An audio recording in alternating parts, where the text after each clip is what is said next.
Hey guys and girls, hope you guys are having a great week. So I'm back today and I wanted to talk a little bit about the Video Game Awards that happened last week. I didn't get to see it live for many reasons, primarily to do with time zones and also because I was so busy working on my Metal Gear Solid 5 Phantom Pain review, which just took me absolutely ages to do because I write a script and edit and footage and everything else. But anyway, now that that's done and out of the way, I finally was able to watch the awards. I watched it on YouTube, good old trusty YouTube, and so I wanted to really just give my thoughts on the awards generally, the games that won it, some of the world premiere reveals, trailers, and a few things that happened during it.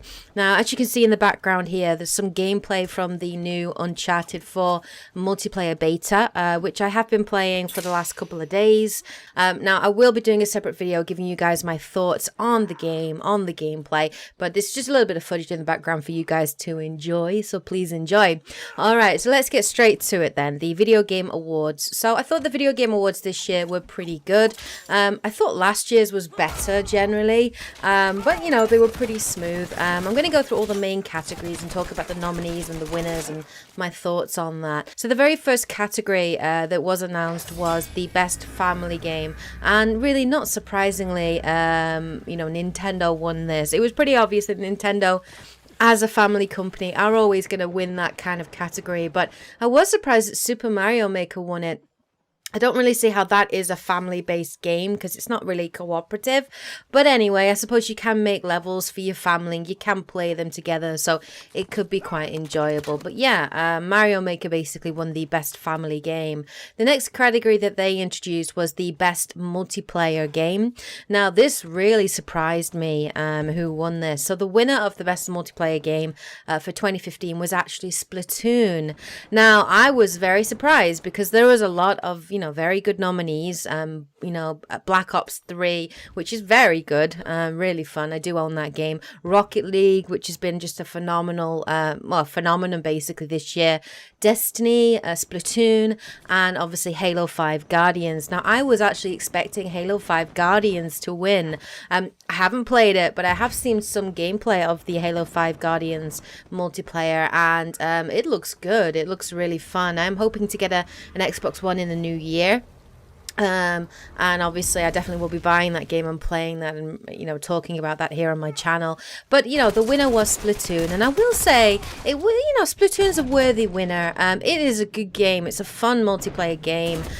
You know, it's finally Nintendo doing something new, something original. I think perhaps one of the reasons that Splatoon won is they have had a lot of really good events. You know, they've had the Splatfests, which kick off, you know, at least once a month, and they're really fun. You know, two different themed teams. There's been lots of expansions, free DLC, free weapons, new maps, and everything's completely 100% free. So they really have grown and expanded on the original game that came out on release date. Now, Dante and I have both played Splatoon together. We love it. It's really fun multiplayer, and it is heaps of fun. And it's nice because it does encourage teamwork. You know, the objective is not to kill everybody on the opposite team. It's to cover the ground. It's, you know, it's territorial, covering the area in ink. I like that. So yeah, I was kind of happy that Splatoon actually won. Now, the best narrative, there are a number of really good nominees for this year. Her Story, which I've never heard of, Tales of the Borderlands, Life is Strange, The Witcher 3, and Until Dawn. Now, for me, I thought The Witcher 3 should have won. However, the winner of the best narrative was Her Story. Now, I'll be honest, I can't really judge that because I haven't played that game. So I'd never even heard of that game until, you know, the awards. So, yeah, I don't know whether any of you guys have played it, but let me know if you have. I might check it out to see. I know it is an indie game, so I might check it out and see how much it is and maybe have a crack at it, because I am really curious in it now, given the fact that it did win so many awards. The best indie game was a deserved winner. It was Rocket League, who also won the best sports racing game as well. Worthy winners. There were a lot of, you know, really good indie game nominees this year, especially, you know, Ori and the Blind Forest, which I thought was looks beautiful. Can't wait to play that game. But yeah, the Rocket League, I can totally see why that won. It's heaps of fun. Dante absolutely loves it. He loves that game. Yeah, it's just tons of fun to play it with your friends. Now, the Developer of the Year is one of the big awards for me, and the winner of this, deservedly so, is CD Projekt Red. I would have been extremely surprised if they hadn't won this. Now, I think they did have a lot of competition from Bethesda because of Fallout 4. But CD Projekt Red deservedly won this achievement and this award. They've been absolutely phenomenal, CD Projekt Red, not only in releasing, The Witcher 3, The Wild Hunt, which is, unquestionably the best RPG of this year. And it did win, the best RPG video game award. But also their whole business plan around The Witcher 3 has been fantastic. There's been absolutely tons of free DLC that's been coming out regularly, and they have had a paid story-based DLC pack called the Heart of Stone, but it's fabulous. It's a brilliant DLC, well worth the money. It's not overpriced. They didn't do any of this bullshit season pass that we've had with games like Star Wars Battlefront, for example, which is like £40 for the season pass. There's been none of that bullshitness with CD Projekt Red. They make games for the gamer, and they don't have any bullshit tactics, basically. So I think CD Projekt Red have had a phenomenal year and deservedly should win the Developer of the Year for me. The Best Art Direction Award. Now, there was a number of very good nominees for that. Metal Gear Solid 5, The Witcher 3, Ori and the Blind Forest, Bloodborne, and Batman Arkham Knight. And for me, surprisingly, the indie games this year did very well in the awards. And the winner of the Best Art Direction was actually Ori and the Blind Forest. Now, I can see why that would be. The game, I haven't played it, but it looks visually stunning. The level design looks incredible, so beautiful. So I can see why this would have won Best Art Direction. But yeah, this year's been a really good year for indie developers, so that's absolutely fantastic to see. The Best Action Adventure Game. Now, there's a number of, very good contenders for that, including The Rise of the Tomb Raider, and obviously Metal Gear Solid 5, The Phantom Pain. Now, the winner of the Best Action Adventure Game was Metal Gear Solid 5, The Phantom Pain. Again, a deserved winner, but I will say that I was surprised that The Rise of the Tomb Raider did not win any awards, and I was incredibly surprised that it didn't win the Best Action Adventure Game. Now, I haven't played it, obviously because I don't have an Xbox One, but if it's anything like the original Tomb Raider that came out, back in 2012, was it?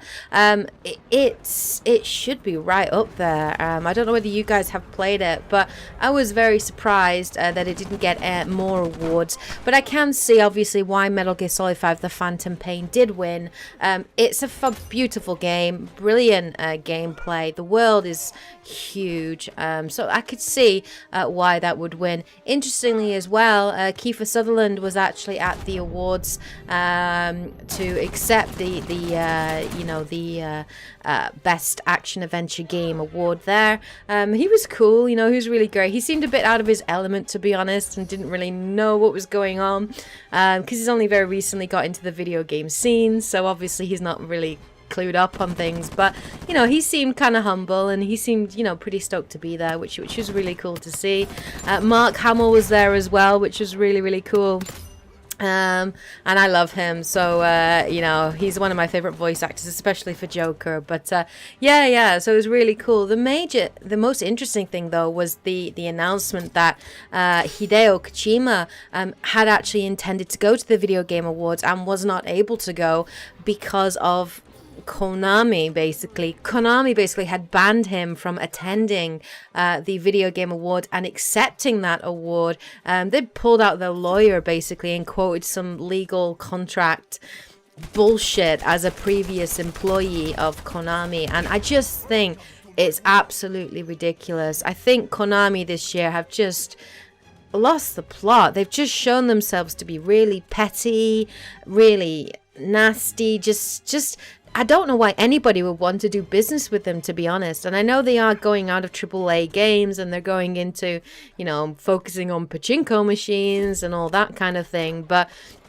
Honestly, if I was, any businessman out there, I would not want to work with Konami because they're just very petty, very childish, and deservedly they received boos across the crowd, which is well deserved because Konami have just been absolutely awful. If we are going to talk about the worst company of this year, I think they're going to be EA hands down. It's got to be Konami for the worst company of 2015, absolutely. Well, obviously the biggest award that was announced was the Game of the Year, and this is the one that everybody is interested in. Now, there have been some phenomenal games in 2015, absolutely, and the nominees in this were all deserved winners, to be honest. The Witcher 3 The Wild Hunt was nominee, Bloodborne, Metal Gear Solid 5 The Phantom Pain, Fallout 4, Super Mario Maker. But for me, I was so psyched and so happy when The Witcher 3 The Wild Hunt won the best video game of the year, which is fantastic and well deserved. So I was very, very, very happy with the choices that were made. The awards were all generally pretty good. I'm surprised that the Rise of the Tomb Raider didn't win as many games. I'm surprised Fallout 4 didn't win anything. But hey, the awards that were made were fair. They seem fair and they seem pretty good. Now, obviously, I will definitely be bringing you guys my top 5 games at the end of the year. I usually do that at the beginning of January, in that sort of Christmas New Year period, where I'll be telling you guys what my top 5 games were for this year. I'm also going to be talking about the games that I played this year that were disappointing, that I was disappointed in, and the games next year that I'm super psyched about. So please look forward to that in the upcoming year. There were some new trailers that were shown with Uncharted 4. A new character was revealed, new sort of female British character. She looked pretty kick-ass and, perhaps a villain, I don't know, or somebody that's going to help Nathan Drake, who knows. They showed more about Far Cry Primal. It looks interesting. It's coming out at the beginning of next year, but I was really disappointed with Far Cry 4. I didn't think it was as good as Far Cry 3. It's an interesting setting with it being in the Stone Age, but I'm not going to be buying that on day one release. I'm probably going to wait to see. The primary games, the 2 games that were announced that have got me psyched is Quantum Break, which I am going to be getting next year when I get my Xbox One. That is one of the games that I really am wanting to get for it. It is one of those original IPs that I'm super psyched about. And Telltale Games also announced a new Batman series for the Telltale Games. So that's going to be really interesting because I'm a big fan of the Telltale series. I've played season 1 of The Walking Dead. I haven't played season 2 yet. They did announce that there's going to be a Michonne-focused 3-episode DLC or download or something like that. I have played a bit of the Game of Thrones Telltale game and really enjoyed it. Haven't played the Borderlands one yet, Tales of Borderlands, simply because I've not yet beaten Borderlands 2. We're right there at the end. I'm playing it cooperatively at the moment with Edge and Dante, but I want to finish that before playing the Telltale game because I don't want to be spoilt for the story. But yeah, so I'm a big fan of Telltale Games. So I'm excited about the whole prospect of Batman, a Batman-themed Telltale game. It should be pretty epic. But yeah, I thought it was a very good, video game awards. I enjoyed it. Some of the nominees were deserved. Some of the winners were deserved, and it was really, really interesting. But yeah, anyway, hope you guys enjoyed it as well. Let me know what you guys would have picked. What would have been your winners for each of those categories there.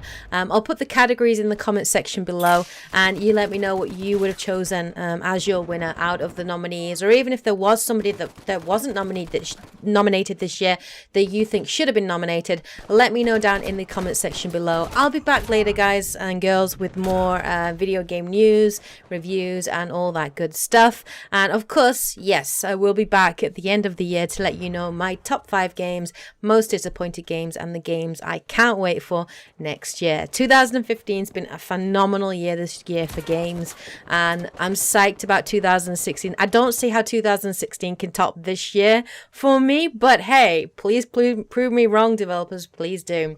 All right, well, take care, guys and girls, and as always, happy gaming. Yeah.